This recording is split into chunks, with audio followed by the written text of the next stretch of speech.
अपना जात के।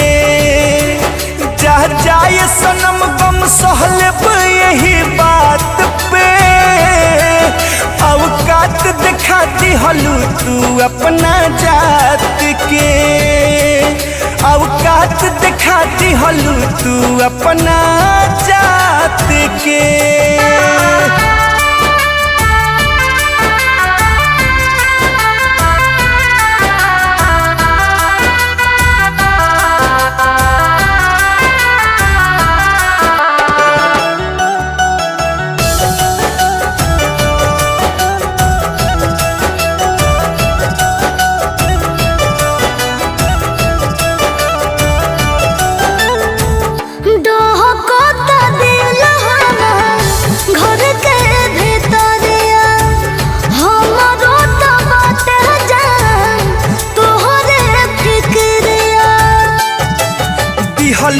ऐसन जखम गम हमारा तनिको नहीं होता, सुना के तू चल जाइबू सनहिया के खोता।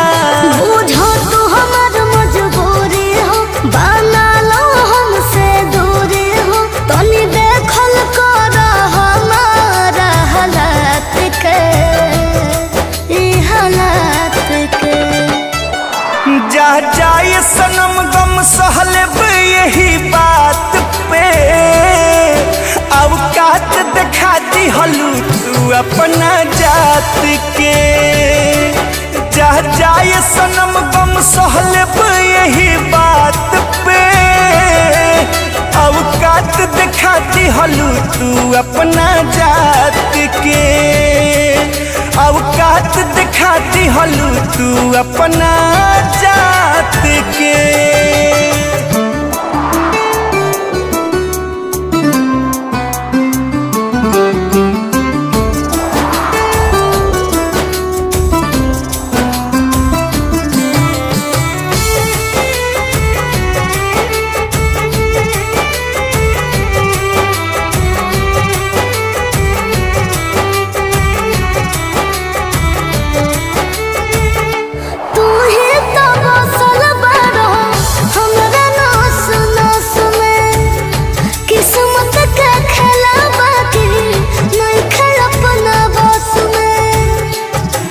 हमरा के तू ठुकरा के सनम कतही न सुख पैबू।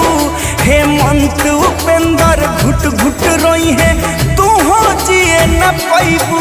नहीं हो खा तो निराश हो, रुक जाए हमरो सांस हो, अब भूला तू जाए हो पहिला मुलाकात के, मुलाकात के।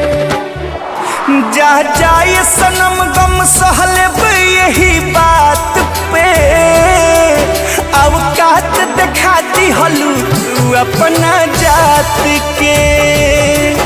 जा जाए सनम गम सहलब यही बात पे, औकात दिखा दिहलू तू अपना जात के। औकात दिखा दिहलू तू अपना जात के।